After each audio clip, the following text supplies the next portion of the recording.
Let's sync physics educational প্ল্যাটফর্মে তোমাদের স্বাগত। তোমরা অলরেডি জানো যে ক্লাস 10 এর ফিজিক্যাল সায়েন্সের পুরো সিলেবাসটাকে কমপ্লিট করার আমরা একটা সিরিজ শুরু করছি। আর এই সিরিজে এখন আমরা রয়েছি তোমাদের ভৌতবিজ্ঞান বইয়ের 5th চ্যাপ্টার আলোতে। তো আলোর অলরেডি আমরা 7টা ক্লাস কমপ্লিট করে নিয়েছি, যেখানে আমরা শিখেছি যে প্রতিফলন কি, দর্পণে কিভাবে প্রতিফলন ঘটে বা দর্পণে প্রতিবিম্ব কিভাবে তৈরি করতে হয়, এই প্রত্যেকটা টপিক কিন্তু আমরা আগের ক্লাসগুলোতে শিখে গেছি। তো আজকে হচ্ছে আমাদের 8 নাম্বার ক্লাস। আজকের ক্লাসে আমরা দুটো টপিককে শিখবো। এক হচ্ছে রৈখিক বিবর্ধন কি, একদম একটা নতুন রাশি যেটা হচ্ছে রৈখিক বিবর্ধন, সেই রৈখিক বিবর্ধন ব্যাপারটা কি। আর 2 নাম্বার হচ্ছে দর্পণকে আমরা কোথায় কোথায় ব্যবহার করি, অর্থাৎ উত্তল বা অবতল দর্পণ আমরা কোথায় ব্যবহার করি, দর্পণের ব্যবহার সম্পর্কে আমরা জানবো। বোঝা গেছে? ক্লাসটা হয়তো খুবই ছোট হবে, হয়তো 20 থেকে 30 মিনিটের ক্লাস। তো এই ক্লাসে আমরা এই দুটো টপিককে কভার করব। তাহলে চলো খাতা পেন নিয়ে বসে যাও আর ব্যাপারটা বুঝে নাও যে রৈখিক বিবর্ধন কি আর দর্পণকে আমরা কোথায় কোথায় ব্যবহার করি। ঠিক আছে, চলো। তো আমরা এই রৈখিক বিবর্ধন বোঝার জন্য প্রথমেই কোনো ডেফিনেশন দেখবো না, যে ডেফিনেশন লিখে দিলাম এটা ওসব আমরা কিছু করব না। আমরা একটা ছোট্ট এক্সাম্পল নেব, যেই এক্সাম্পল থেকে আমরা আগে ব্যাপারটা বুঝবো যে রৈখিক বিবর্ধন কি, তারপরে আমরা ডেফিনেশনে যাব। ঠিক আছে, চলো। ধরো এখানে একটা অবতল দর্পণ আছে, তুমি উত্তল নিতে পারো, যে কোনো দর্পণ নাও। আমি ধরো একটা অবতল দর্পণ নিয়েছি। তো এই অবতল দর্পণটার সামনে, এটা হচ্ছে অবতল দর্পণের প্রধান অক্ষ, এই অবতল দর্পণের সামনে আমি কি করেছি, একটা বস্তুকে রেখেছি। বস্তু মানে তুমি মার্কারটাকে ভাবতে পারো, বা তুমি নিজে গিয়ে দাঁড়িয়ে পড়তে পারো দর্পণটার সামনে। তো এরকম কোনো একটা বস্তুকে রাখা আছে। তাহলে এটা হচ্ছে কি না, বস্তু।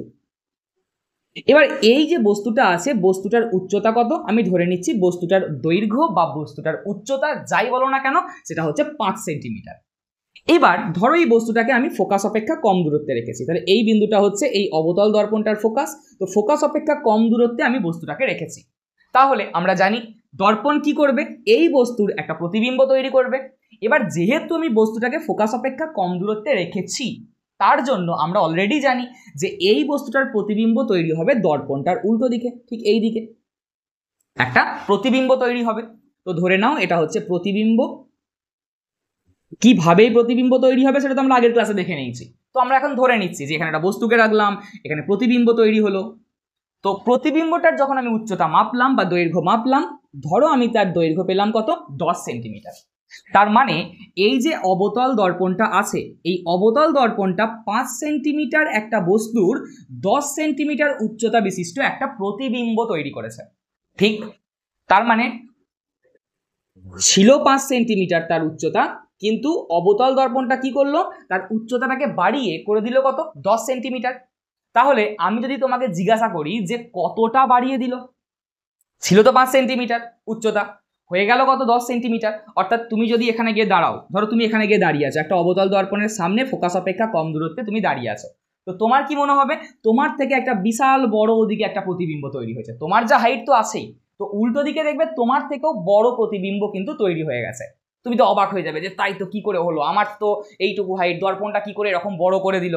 আমরা তো আয়নায় যখন দেখি আমাদের সমান সমান হয়, কিন্তু এরকম আমাদের থেকে বড় হাইট কি করে করলো। তার কারণ হচ্ছে এই দর্পণটা হচ্ছে অবতল দর্পণ। তুমি যে আয়নার সামনে দাঁড়িয়ে আসো, সেই আয়নাটা যদি অবতল আয়না হয় বা অবতল দর্পণ হয়, তাহলে তুমি যদি ফোকাস অপেক্ষা কম দূরত্বে দাঁড়াও, অবশ্যই তোমার হাইটকে বাড়িয়ে দেবে। আমরা এটাই পড়েছি। তো সেরকমই ব্যাপার যে একটা 5 সেন্টিমিটার বস্তুর একটা 10 সেন্টিমিটারের প্রতিবিম্ব তৈরি করে দিল। তাহলে আমি যদি তোমাকে জিজ্ঞাসা করি যে কত গুণ উচ্চতাটাকে বাড়িয়ে দিল, দৈর্ঘ্যটাকে কতটা বাড়িয়ে দিল, ছিল 5 হয়ে গেছে 10, কত গুণ বাড়িয়ে দিল, তুমি আনসার দেবে 2 গুণ বাড়িয়ে দিল, তাই তো। তো এই 2টাকে আমরা বলবো রৈখিক বিবর্ধন। কি বলবো, ওই 2টাকে আমরা বলবো কি, রৈখিক বিবর্ধন। বোঝা গেছে ব্যাপারটা? এবার এই 2 পাওয়ার জন্য তুমি কি করলে, দেখো তুমি কোথাও না কোথাও মনে মনে 10কে 5 দিয়ে ভাগ করেছো। কি করেছো, এই 10কে এই 5 দিয়ে ভাগ করেছো, তারপরে যে তুমি 2 পেয়েছো। তার মানে 2টা যদি রৈখিক বিবর্ধন হয়, তাহলে আমি বলতেই পারি রৈখিক বিবর্ধন কাকে বলে। 10কে 5 দিয়ে ভাগ করে পেয়েছি, তো 10টা কি ছিল, 10টা ছিল প্রতিবিম্বের উচ্চতা, আর 5টা কি ছিল, 5টা ছিল বস্তুর উচ্চতা। তাহলে প্রতিবিম্বের উচ্চতা এবং বস্তুর উচ্চতা এর অনুপাতকে বলা হচ্ছে রৈখিক বিবর্ধন। কি বললাম আর একবার, প্রতিবিম্বের উচ্চতা এবং বস্তুর উচ্চতার যে অনুপাত, তাকে কি বলা হচ্ছে, তাকে বলা হচ্ছে রৈখিক বিবর্ধন। বা একদম ইজিলি তুমি এরকম ভাবতে পারো, প্রতিবিম্বের উচ্চতাকে বস্তুর উচ্চতা দিয়ে ভাগ করলে আমি যেটা পাবো সেই মানটাকে আমি বলবো রৈখিক বিবর্ধন। ক্লিয়ার? কোনো অসুবিধা? চলো, তাহলে রৈখিক বিবর্ধন কাকে বলে বোঝা গেছে। তাহলে রৈখিক বিবর্ধন মানে হচ্ছে প্রতিবিম্বের উচ্চতা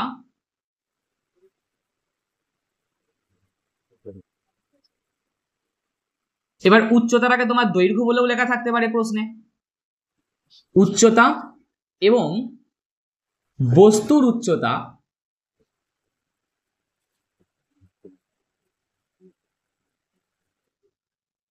অনুপাত, যে অনুপাত সেই অনুপাতকে আমরা বলবো কি, অনুপাতকে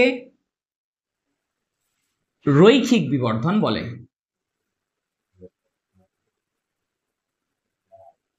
ঠিক হ্যাঁ, বোঝা যাচ্ছে ব্যাপারটা। রৈখিক বিবর্ধন কাকে বলে? রৈখিক বিবর্ধন মানে হচ্ছে প্রতিবিম্বের উচ্চতাকে বস্তুর উচ্চতা দিয়ে ভাগ করে দিলে যে মান পাবো সেটাই হচ্ছে রৈখিক বিবর্ধন। তাহলে দেখো তুমি অলরেডি বুঝেই গেছো যে রৈখিক বিবর্ধনের ফর্মুলা কি। তাহলে রৈখিক বিবর্ধনকে আমরা এম দিয়ে ইন্ডিকেট করি। তাহলে এম সমান কি, কি করতে হবে? প্রতিবিম্বের উচ্চতাকে বস্তুর উচ্চতা দিয়ে ভাগ করতে হবে।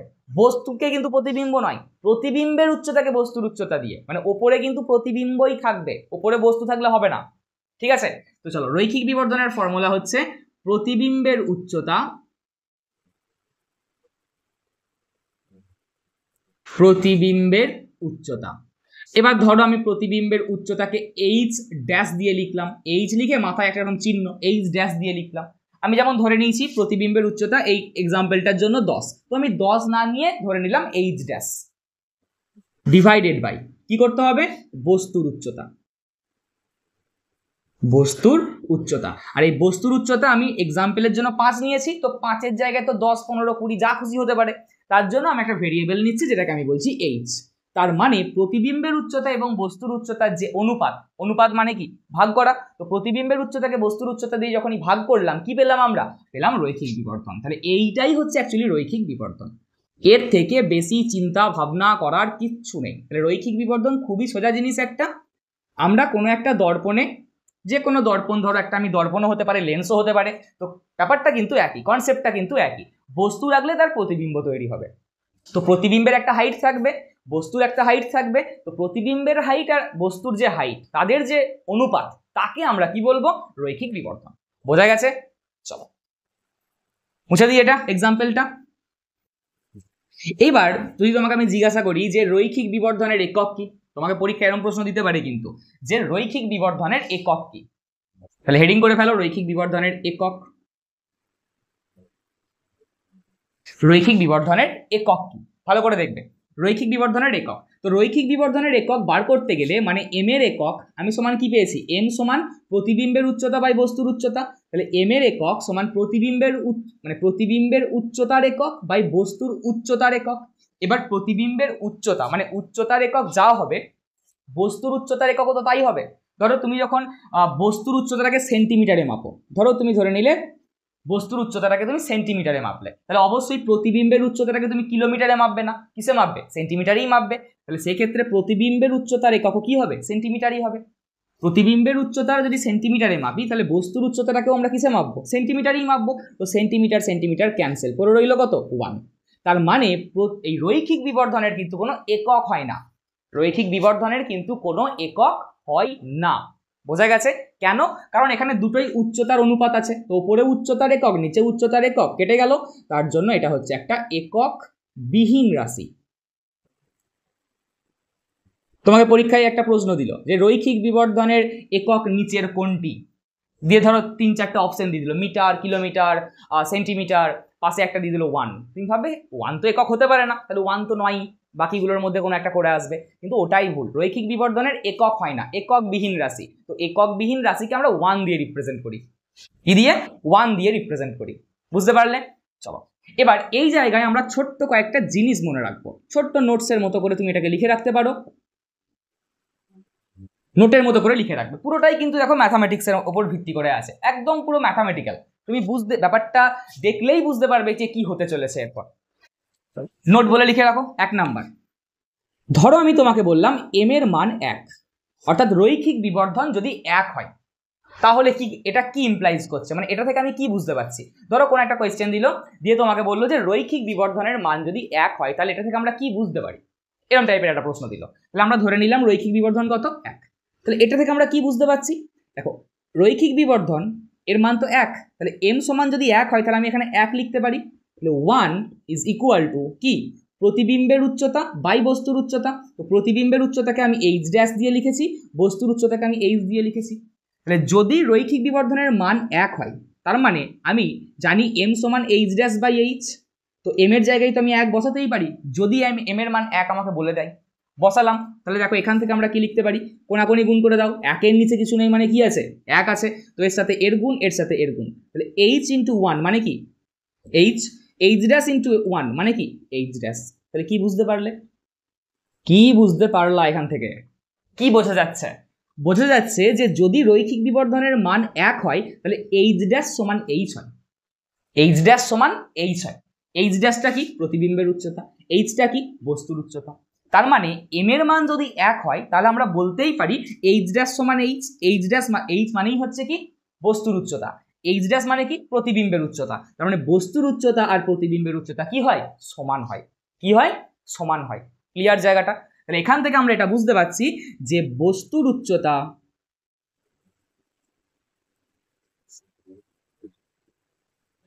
সমানই কি হবে, প্রতিবিম্বের উচ্চতা।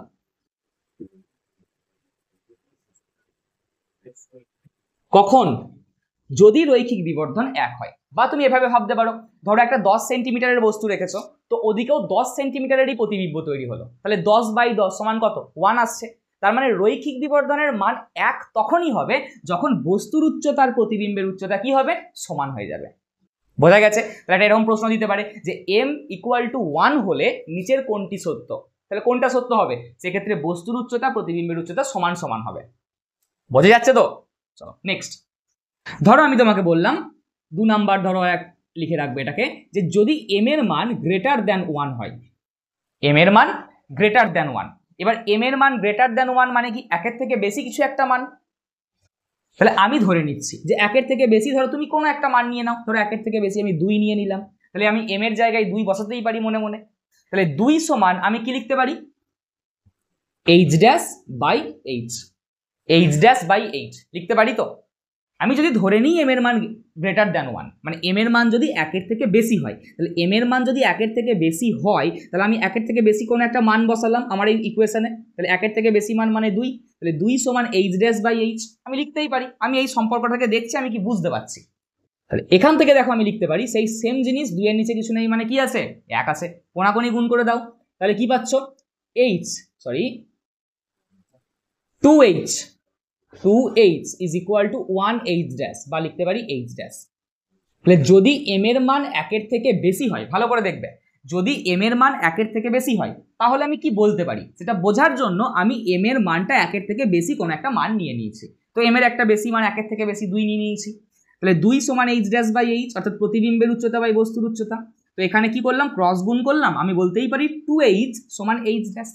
কি বুঝতে পারছি দেখো এখান থেকে দেখো আমি এটা বুঝতে পারছি যে 2 ইন্টু h মানে কি, বস্তুর উচ্চতা। তাহলে বস্তুর উচ্চতার সাথে 2 গুণ করলে তবে আমি প্রতিবিম্বের উচ্চতা পাবো। ভালো করে শুনবে, 2 কার সাথে গুণ করছি, বস্তুর উচ্চতা। তো বস্তুর উচ্চতার সাথে 2 গুণ করলে তবে আমি প্রতিবিম্বের উচ্চতা পাচ্ছি, ঠিক তো? তাহলে কোনটার মান বেশি হবে, নিশ্চয়ই প্রতিবিম্বের উচ্চতা আর বস্তুর উচ্চতা সমান নয়। এক্ষেত্রে বস্তুর উচ্চতার সাথে আমি 2 গুণ করছি, তবে আমি কি পাচ্ছি, প্রতিবিম্বের উচ্চতা পাচ্ছি।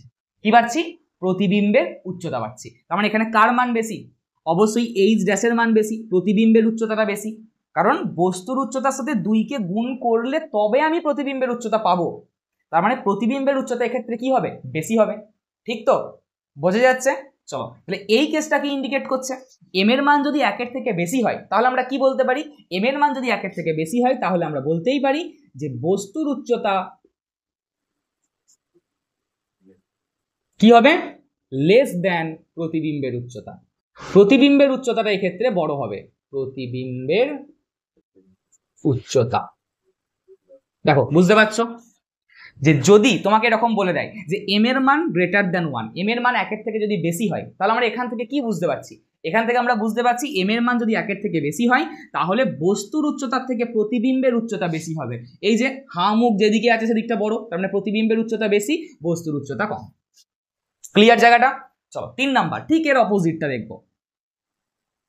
ধরো আমি বললাম এম এর মান লেস দ্যান 1, অর্থাৎ এম এর মান 1 থেকে ছোট, 1 থেকে ছোট, 1 থেকে বড় নয়, 1 থেকে ছোট।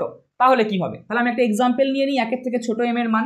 তাহলে 1 থেকে ছোট মানে কত? হাফ নিতে পারি, হাফ অবশ্যই 1 থেকে ছোট। তাহলে আমি এই এম এর জায়গায় বসালাম কত? হাফ, সমান কি লিখতে পারি? প্রতিবিম্বের উচ্চতা বাই বস্তুর উচ্চতা, তাহলে এইচ ড্যাশ বাই এইচ। তো এটাকে সেই ক্রস গুণ করো, তাহলে দেখো কি পাচ্ছ? H is equal to 2h dash, h is equal to 2h dash. এটা থেকে কি ইমপ্লাইজ করছে? এটা থেকে আমরা কি বুঝতে পারছি? এই লাইনটা থেকে h মানে কি? বস্তুর উচ্চতা, সমান কি? প্রতিবিম্বের উচ্চতার দুগুণ, অর্থাৎ প্রতিবিম্বের উচ্চতার সাথে 2 গুণ করলে তবে আমি বস্তুর উচ্চতা পাবো। প্রতিবিম্বের উচ্চতার সাথে 2 গুণ করলে তবে আমি বস্তুর উচ্চতা পাবো। তাহলে এখানে কার উচ্চতা বেশি? কার উচ্চতা বেশি ভাবো একটু। প্রতিবিম্বের উচ্চতার সাথে 2 গুণ করতে হচ্ছে তবে আমি বস্তুর উচ্চতা পাচ্ছি, তাহলে কোনটার মান বেশি? অবশ্যই বস্তুর উচ্চতা বেশি, ঠিক তো? এটা ইমপ্লাইজ করছে যে বস্তুর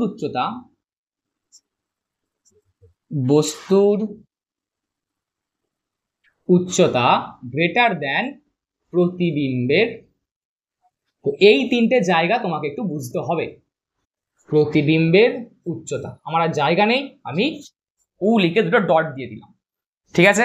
চলো, তাহলে কি বুঝতে পারলাম? যদি এম এর মান 1 হয়, অর্থাৎ যদি রৈখিক বিবর্ধনের মান 1 হয়, তাহলে আমরা বলতে পারি বস্তু আর প্রতিবিম্বের উচ্চতা সমান সমান। যদি এম এর মান 1 থেকে বেশি হয়, তাহলে আমরা কি বলতে পারি? বস্তুর উচ্চতার থেকে প্রতিবিম্বের উচ্চতা বেশি। আর যদি এম এর মান 1 থেকে ছোট হয়, তাহলে আমরা বলতে পারি বস্তুর উচ্চতা বেশি, প্রতিবিম্বের উচ্চতা কম, অর্থাৎ প্রতিবিম্বটা ছোট তৈরি হবে, বস্তুটা আকারে বড় হবে। ক্লিয়ার জায়গাটা? কোনো অসুবিধা? চলো, এত দূর পর্যন্ত বোঝা গেছে? বেশ, আমি একবার দেখে নিই তুমি এই জায়গাটা দেখতে পাচ্ছ কিনা। দেখা যাচ্ছে? একদম পরিষ্কার, কোনো সমস্যা নেই। বোঝা গেছে? মুছে দেবো এটা কিন্তু। চলো মুছে দিই এটা।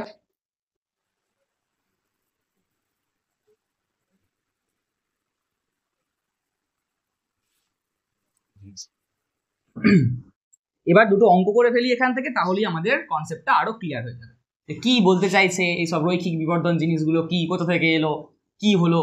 একটা অঙ্ক করলেই তোমার জায়গাটা ক্লিয়ার হয়ে যাবে। চলো লিখে ফেলো। ধরো একটা অঙ্ক, কোনো একটি দর্পণ,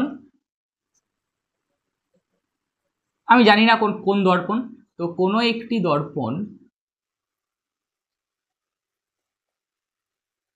15 সেন্টিমিটার উচ্চতা বিশিষ্ট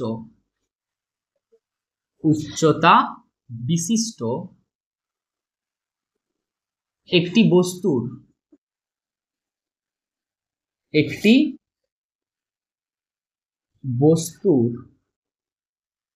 15 সেন্টিমিটার উচ্চতা বিশিষ্ট একটি বস্তুর ধরো 45 সেন্টিমিটার উচ্চতার প্রতিবিম্ব তৈরি করলো। প্রতিবিম্ব তৈরি করলো, এটা আমাদের বলে দিয়েছে যে কোনো একটা দর্পণ আছে, যেই দর্পণটা কি হয়েছে না 15 সেন্টিমিটার একটা বস্তুর 45 সেন্টিমিটার উচ্চতা বিশিষ্ট একটা প্রতিবিম্ব তৈরি করেছে। তো তোমাকে কি বলছে? তো প্রথম কোয়েশ্চেন বলছে যে রৈখিক বিবর্ধনের মান কত। তো আমি আর লিখছি না, আমরা জানি রৈখিক বিবর্ধনকে এম দিয়ে ইন্ডিকেট করতে হয়। সো এম সমান কত? এম এর মান কত? আর 2 নাম্বার হচ্ছে প্রতিবিম্ব, ধরো এখানে যদি এটা আমরা বলেই দিই, তো আর কিছু বলার নেই, এটুকুই। রৈখিক বিবর্ধনের মান কত, এটুকুই, ঠিক আছে? চলো তাহলে আমরা কিভাবে অঙ্কটাকে সলভ করব, একটু ভাবো। কিছুই নেই এখানে, তো কিভাবে অঙ্কটাকে সলভ করব? আমরা আগে লিখে নিই আমাদের কি কি দেওয়া আছে। তো আমরা সব সময় অঙ্ক করতে গেলে আগে অঙ্ক থেকে ডেটাগুলোকে লিখে নিই। তো এখানে কি বলে দিয়েছে? বলেছে কোনো একটি দর্পণ 15 সেন্টিমিটার উচ্চতা বিশিষ্ট একটি বস্তুর 45 সেন্টিমিটার উচ্চতার প্রতিবিম্ব তৈরি করলো। তাহলে 15 সেন্টিমিটারটা কি? বস্তুর উচ্চতা। তো বস্তুর উচ্চতাকে আমরা কি দিয়ে লিখি? তো এরকম ভাবে তুমি লিখে নাও খাতার পাশে, দরকার হলে, যে বস্তুর উচ্চতা কি দিয়ে লিখি? এইচ দিয়ে লিখি। এখানে এইচ দিয়ে ইন্ডিকেট করেছি। তো বস্তুর উচ্চতা এইচ সমান কত? 15 সেন্টিমিটার। আচ্ছা, প্রতিবিম্বের উচ্চতা কত? প্রতিবিম্বের উচ্চতা কত বলে দিয়েছে প্রশ্নে? দেখো এইচ ড্যাশ সমান কত? 45 সেন্টিমিটার বলেছে। তো ঠিক তো, যে একটা 15 সেন্টিমিটার বস্তুর 45 সেন্টিমিটার উচ্চতার প্রতিবিম্ব তৈরি করেছে, তাহলে প্রতিবিম্বের উচ্চতা 45 আর বস্তুর উচ্চতা 15। আমাকে কি ক্যালকুলেট করতে হবে? রৈখিক বিবর্ধন। আমরা কি জানি? এম সমান কি জানি? এম সমান হচ্ছে প্রতিবিম্বের উচ্চতা বাই বস্তুর উচ্চতা। তো মান বসিয়ে দাও।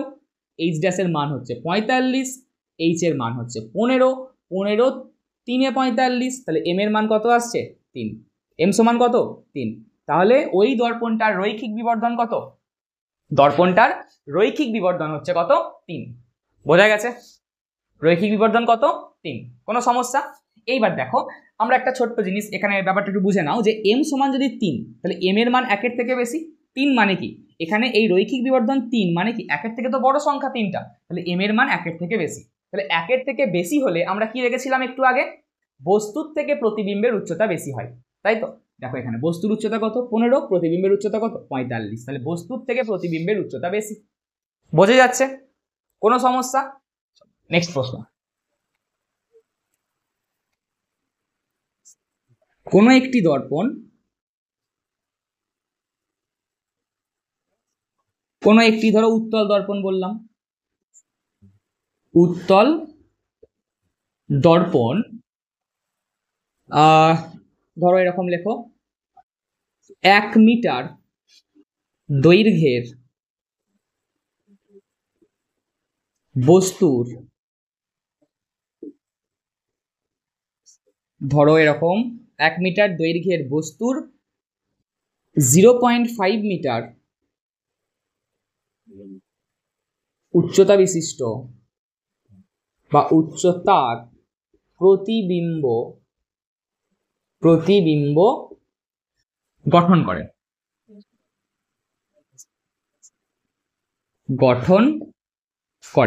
দিয়ে তোমাকে বলেছে এম সমান কত, অর্থাৎ রৈখিক বিবর্ধন কত। কি বলছে? কোনো একটি উত্তল দর্পণ আছে, যেই উত্তল দর্পণটা 1 মিটার দৈর্ঘ্যের একটা বস্তুর 1.5 মিটার উচ্চতার একটা প্রতিবিম্ব তৈরি করেছে। তোমাকে বার করতে বলছে যে রৈখিক বিবর্ধন কত। তাহলে আগে কি করব? চোখ বন্ধ করে আমরা আগে ডেটাটাকে লিখে নেব, যে আমাদের কি কি বলে দিয়েছে অঙ্কে। তাহলে আমাদেরকে কি কি বলে দিয়েছে? বলেছে 1 মিটার দৈর্ঘ্যের বস্তু, তাহলে বস্তুটার দৈর্ঘ্য কত? 1 মিটার। তাহলে বস্তুর দৈর্ঘ্যকে আমরা কি দিয়ে লিখি? এইচ দিয়ে লিখি। তাহলে এইচ সমান হচ্ছে 1 মিটার। ঠিক আছে, চলো। 0.5 মিটার উচ্চতার প্রতিবিম্ব, তো প্রতিবিম্বের উচ্চতা কত? 0.5 মিটার। তাহলে প্রতিবিম্বের উচ্চতাকে আমরা এইচ ড্যাশ দিয়ে লিখি। তাহলে এইচ ড্যাশ সমান হচ্ছে 0.5 মিটার। কি ক্যালকুলেট করতে বলছে? রৈখিক বিবর্ধন কত। তাহলে রৈখিক বিবর্ধনের মান কত? রৈখিক বিবর্ধন সমান আমরা কি জানি? প্রতিবিম্বের উচ্চতা বাই বস্তুর উচ্চতা, প্রতিবিম্বের উচ্চতা বাই বস্তুর উচ্চতা। তো বসিয়ে দাও। তাহলে এম সমান এইচ ড্যাশের মান কত?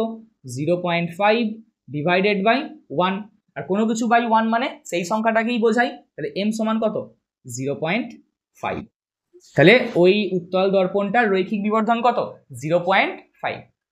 বোঝা গেছে? দেখো এই যে মানটা 0.5 মানে 1 এর থেকে ছোট, আর 1 এর থেকে ছোট হলে আমরা কি জানি? বস্তুর উচ্চতা বেশি হয়, প্রতিবিম্বের উচ্চতা কম হয়, একটু আগেই লিখেছিলাম। তো দেখো এখানে বস্তুর উচ্চতা 1, প্রতিবিম্বের উচ্চতা 0.5 মানে 1 এর থেকে কম। তো প্রতিবিম্বের উচ্চতা যদি ছোট হয়, প্রতিবিম্বটার উচ্চতা যদি বস্তুর উচ্চতার থেকে ছোট হয়, তাহলে সব সময় রৈখিক বিবর্ধনের মান কত আসবে? 1 এর থেকে কম আসবে। দেখো এখানে এসছে 0.5। বোঝা গেছে? চলো, কোনো সমস্যা নেই, মুছে দিই এটা। নেক্সট অঙ্ক। তো এইরকম টাইপের প্রশ্ন কিন্তু তোমাদের মাধ্যমিকে আসতে পারে, এমসিকিউ বা 1 নম্বরের প্রশ্ন হয়তো এগুলো আসবে। আমরা এরকম ভাবে বড় বড় করে করছি, তোমরা তো মুখে মুখেই করতে পারবে ব্যাপারটা, যে আচ্ছা এটা প্রতিবিম্বের উচ্চতা, আচ্ছা এটা বস্তুর উচ্চতা, ঠিক আছে ভাগ করে দাও, ভাগ করে দিলেই কি আসবে? আনসার চলে আসবে। বোঝা গেছে? ধরো এরকম একটা প্রশ্ন দিয়েছে যে কোনো দর্পণের রৈখিক বিবর্ধন এর মান হচ্ছে 0.25। ঠিক আছে, 0.25 এটা তোমাকে বলে দিয়েছে। দিয়ে তোমাকে বলছে যে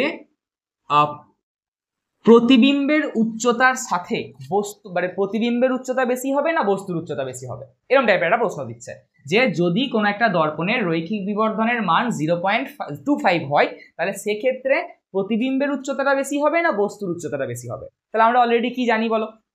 কি জানি? এম এর মান 0.25 মানে 1 এর থেকে ছোট।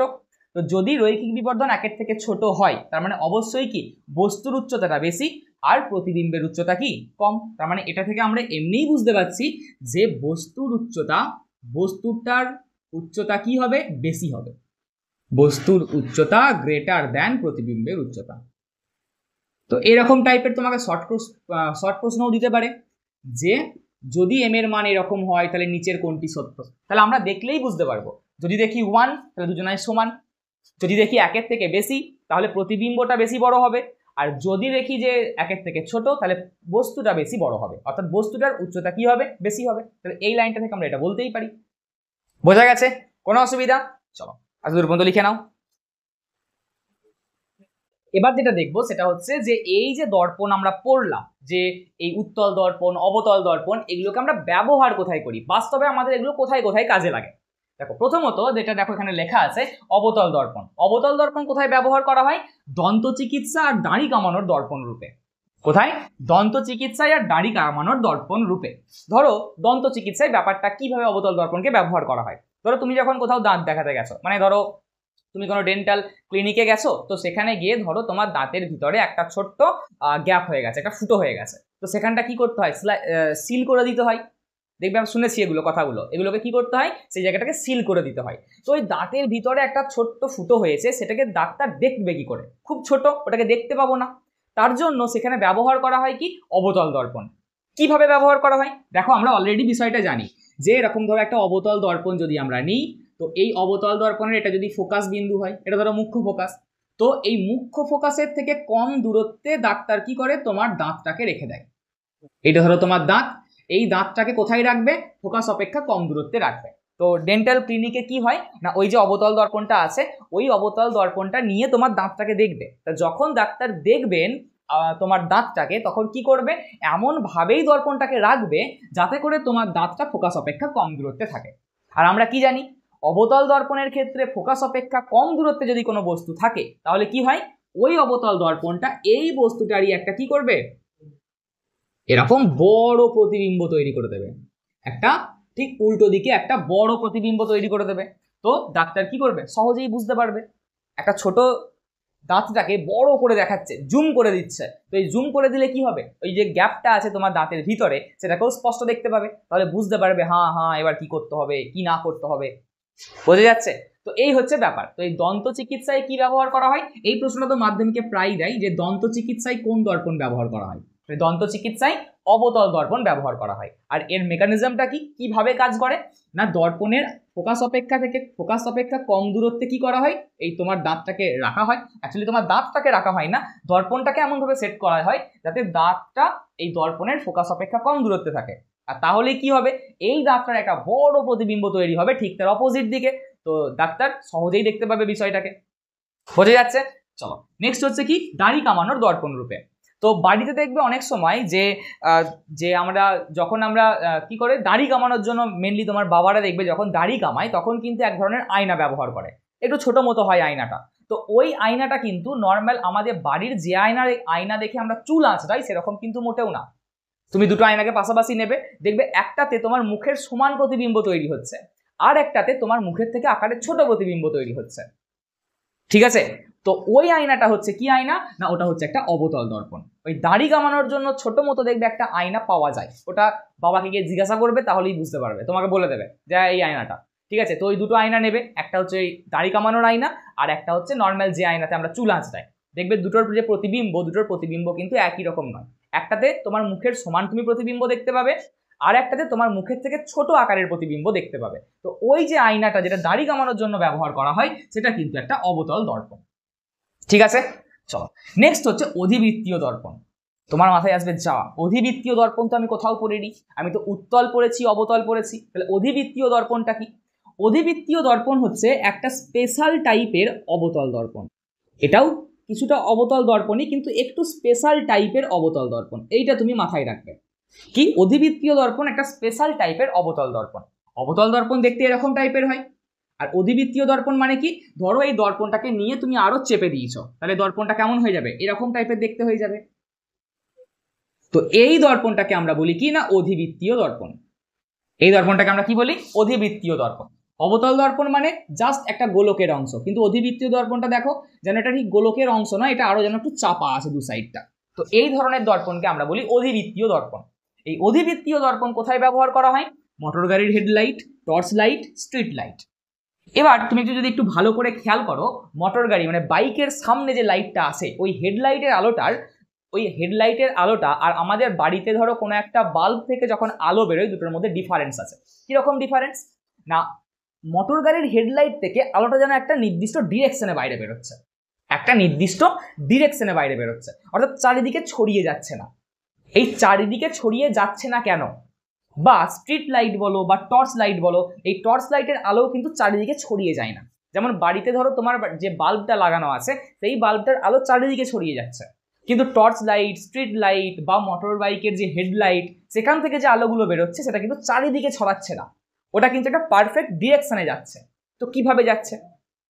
অ্যাকচুয়ালি ওই যেখানে তোমার বাল্বটা লাগানো আছে, মানে এই হেডলাইট বলো, টর্চ লাইট বলো বা স্ট্রিট লাইট বলো, প্রত্যেকটা দিয়ে তো একটা বাল্ব আছে, তো সেই বাল্বটার পিছনে একটা অধিবৃত্তীয় দর্পণকে ব্যবহার করা হয়। কিরকম ভাবে? ধরো এই জায়গাটাতে একটা বাল্ব আছে, এটা হচ্ছে আমাদের বাল্ব, তো এই বাল্বটার পিছনে কি করা হয়? একটা অধিবৃত্তীয় দর্পণ। অধিবৃত্তীয় দর্পণ কি? একটা স্পেশাল টাইপের অবতল দর্পণ ব্যবহার করা হয়। তো এতে সুবিধা কি?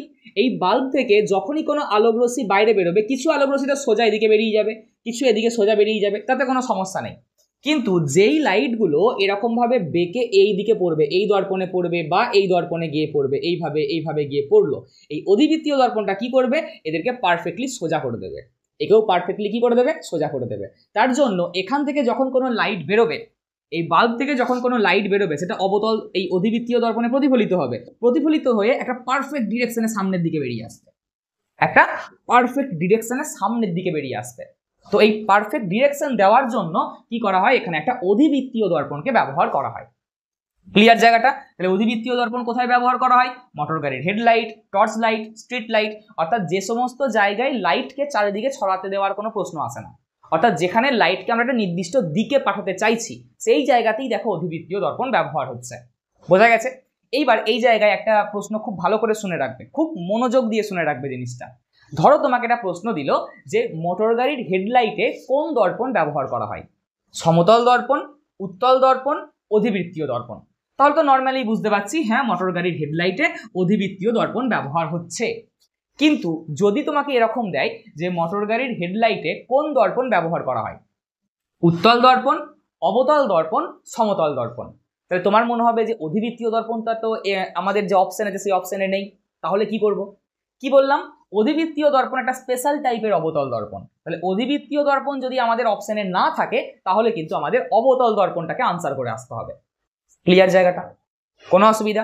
আরেকবার বলছি, মোটর গাড়ির হেডলাইট, টর্চ লাইট বা স্ট্রিট লাইট কোন দর্পণ ব্যবহার করা হয়? অধিবৃত্তীয় দর্পণ। তাহলে যদি আমাদের অপশনে অধিবৃত্তীয় দর্পণ থাকে তো চোখ বন্ধ করে আমাদের অধিবৃত্তীয় দর্পণ আনসার হবে।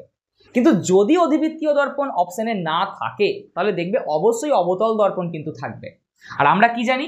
অবতল দর্পণের একটা স্পেশাল টাইপ হচ্ছে অধিবৃত্তীয় দর্পণ। তার জন্য অধিবৃত্তীয় দর্পণ অপশনে না থাকলে আমাদের সেক্ষেত্রে কিন্তু অবতল দর্পণ কিন্তু আনসার হবে। কি হবে? অবতল দর্পণ কিন্তু আনসার হবে। বোঝা গেছে? তার জন্য তুমি এটাকে এভাবেও লিখে রাখতে পারো, এই পুরোটা এরকম লিখলে এর পাশে এদিকে একটা অ্যারো দিয়ে লিখে দাও অবতল দর্পণ। ফার্স্ট চয়েস আমাদের অধিবৃত্তীয় দর্পণ, কিন্তু যদি দেখি অধিবৃত্তীয় দর্পণ অপশনে নেই তাহলে সেক্ষেত্রে আমরা লিখবো অবতল দর্পণ। কেন? কারণ অধিবৃত্তীয় দর্পণ অবতল দর্পণেরই একটা স্পেশাল টাইপ। বোঝা গেছে? চলো নেক্সট হচ্ছে উত্তল দর্পণ। উত্তল দর্পণ কোথায় ব্যবহার করা হয়? উত্তল দর্পণ ব্যবহার করা হয় ভিউ ফাইন্ডার হিসাবে।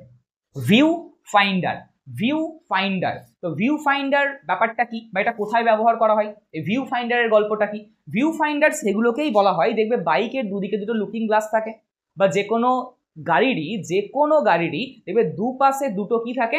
লুকিং গ্লাস থাকে তো সেই দুপাশে যেটা দুটো থাকে, গাড়ির দুপাশে যে দুটো আয়না থাকে সেগুলোকে আমরা লুকিং গ্লাস বলি। তো ওই লুকিং গ্লাসে কিন্তু উত্তল দর্পণ ব্যবহার করা হয়। তাতে করে সুবিধা কি? উত্তল দর্পণ সব সময় কি করে? বস্তুর ছোট প্রতিবিম্ব তৈরি করে। ধরো আমি যদি একটা উত্তল দর্পণ আঁকি, এই উত্তল দর্পণটা সামনে তুমি যত বড়ই বস্তু রাখো না কেন, এই উত্তল দর্পণটা সবসময় কি করবে, একটা ছোট প্রতিবিম্ব তৈরি করবে।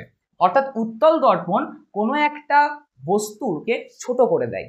তার জন্য ওই যে ধরো তুমি বাইকের পাশে যে লুকিং গ্লাসটাকে ইউজ করছো, সেই লুকিং গ্লাসটা থেকে তুমি কি করবে, রাস্তা দেখবে, রাস্তাতে কোনো বাইক আসছে কিনা বা কোনো গাড়ি আসছে কিনা তুমি দেখবে, তো ওই গাড়িটার ছোট প্রতিবিম্ব তৈরি করে দেয় কে, লুকিং গ্লাস অর্থাৎ ভিউ ফাইন্ডার।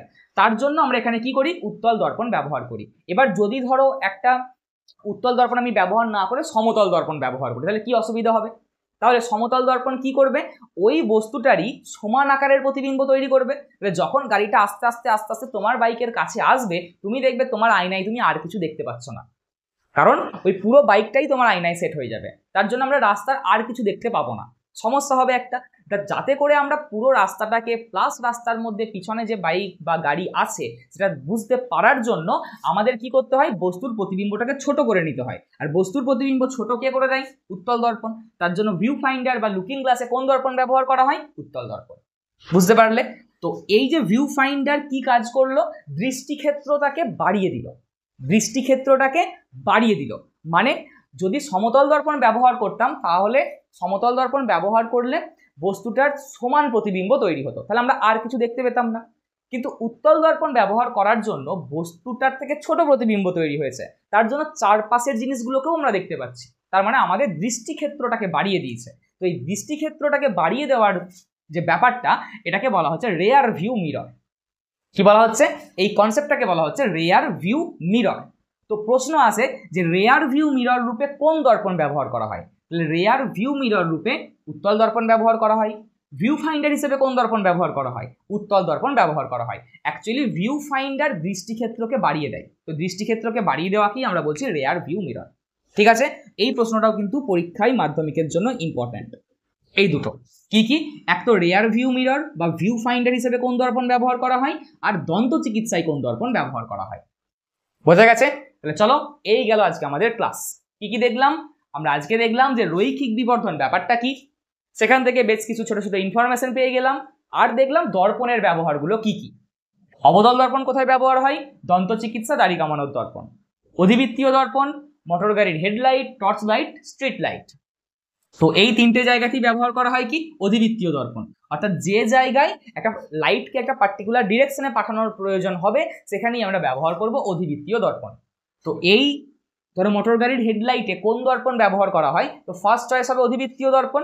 অপশন না থাকলে আমরা বলবো কি না, অবতল দর্পণ। কেন? কারণ অধিবৃত্তীয় দর্পণ একটা স্পেশাল টাইপের অবতল দর্পণ। তারপর কি না, ভিউ ফাইন্ডার হিসেবে কোন দর্পণ ব্যবহার করা হয়? উত্তল দর্পণ। কেন? কারণ উত্তল দর্পণ সবসময় কোনো বড় বস্তুর ছোট প্রতিবিম্ব তৈরি করে, অর্থাৎ দৃষ্টিক্ষেত্রকে বাড়িয়ে দেয়। এই দৃষ্টিক্ষেত্রকে বাড়িয়ে দেওয়াকেই আমরা বলছি কি না, রেয়ার ভিউ মিরর। তাই rare view mirror, view finder বা তুমি বলতে পারো লুকিং গ্লাস, অর্থাৎ যে কোনো বাইক বা গাড়ির দুপাশে যে দুটো লাইট, যে দুটো আয়না থাকে, সেগুলোকে আমরা বলি লুকিং গ্লাস। তো ওই লুকিং গ্লাসের ব্যবহার করা হয় কি, উত্তল দর্পণ। ক্লিয়ার? এখানে আমরা এতদূর।